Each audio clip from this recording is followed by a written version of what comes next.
Idea of a provider man is a fantasy that's being sold to younger women and younger women only. And I'll give you a really good example of this. Name me one male content creator who is making advice for young men about how to be a provider. And there isn't one because it's a dream that's being sold to women and women only. If you're in a relationship. Facts. So I'm going to address what she just said real quick. Facts. This is a fantasy that's sold to young women or just women in general, not even young women. What she's saying is 100% facts. The women make this content to other women to say, hey, you can get these rich men to do whatever you want, blah, blah, blah, pay for all your bills, pay for all your fucking kids, all the shit. And then the men who make this content are not making content for men. They're making content for women. Other men look at that. Oh, when men come out saying, oh, well, you should provide for these women. You should do this. You should do that. We look at it like, bro, you sound crazy. No one's doing that. But they're not. The situation is that they're not making content for men. They're making content for other women. For women. They're making content for women. They're like, hey, donate to me, support me, buy my books, buy my courses, do this and that. But men aren't supporting that. Women are supporting that because that's what women want. But the men are like, this dude sounds crazy. We're not rocking with him. Look at any of these dudes who talk about just giving women money for no reason. And click in the comments and see who the people are that are supporting them in the comments. It's 95% women. The 5% of men are responding saying, hey, this dude's crazy, don't listen to him, blah, blah, blah. But women just drown that out because they're like, whatever. This lady is this whoever this chick is, she's 100% right. It's a fantasy sold to women, either by other women making content or by men making content, but it's not a real reality. So let's see what else she says. Relationship like this where the man is paying for absolutely everything, not just dates, where he's paying for the rent, the mortgage, the car, your phone bill, all of these things. There's usually some sort of exchange of resources, whether that's emotional or physical labor. You're either his entire emotional support system, or you're doing the cooking, you're doing the cleaning, you're doing all of these things. And that is because relationships by nature are inherently in some way transactional. And the facts, relationships are transactional.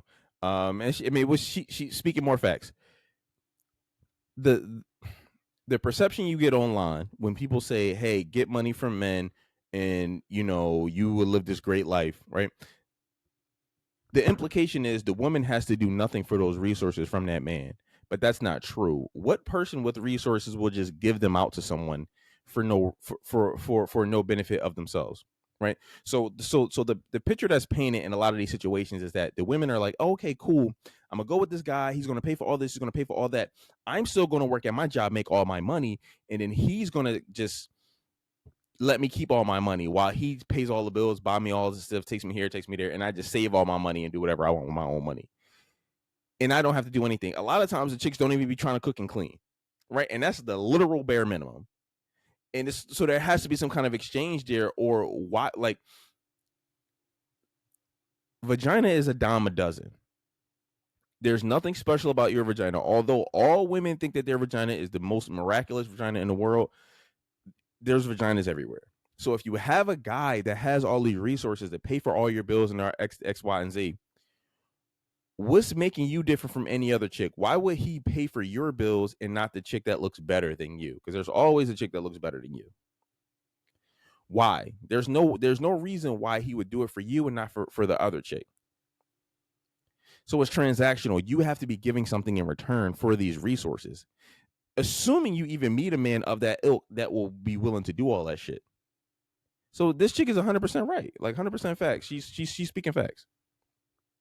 Advice around how to score a provider man usually revolves around in some way improving your appearance. It has to do with doing your hair, having your nails done all the time, looking put together all the time. But it rarely ever tells women, go to college, get a secure job, and then look for one. It never tells women that. But it's interesting because most billionaires, their wives are women who are ambitious and successful. They're not women who maybe care that much about their appearance. They're women who had something going on in their lives to where they bettered themselves through education or through finance. The idea of a provider.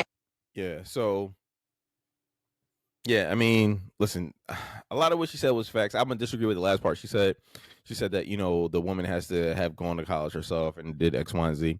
I'm gonna disagree with that because if you have somebody of that ilk that's like, I'm paying all the bills and stuff like that, then your career or education is irrelevant because they're probably paying for your student loans anyway.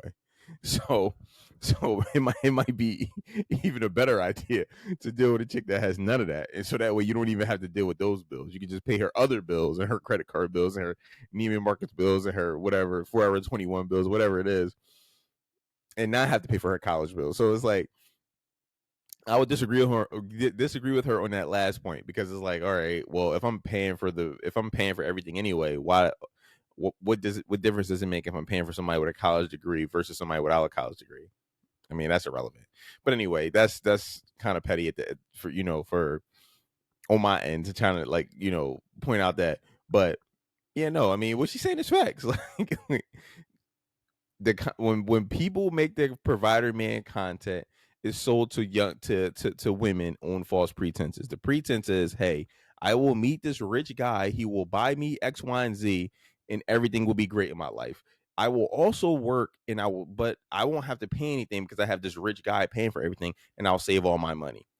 And the question is, why would any man with resources agree to that deal? There's nothing special about you that makes your vagina that valuable to where guys will just be rocking with that. No, because I could just, if somebody has those resources, you want him and everyone else wants him as well. So I can just replace you with someone else every week if I want to. You could just be every other Thursday chick. I could have 1,000 of you because y'all all want my resources. So there's nothing special about you. And the guys who make this content are making the content for women. They're not making the content for guys. Again, look at the comments of the guys who make this content. It's mostly women being, yeah, you're right. Tell them. That's right. We need men with this philosophy, blah, blah, blah. And the guys that are in the comments are like, LOL, this guy's lying to you. He's scamming you.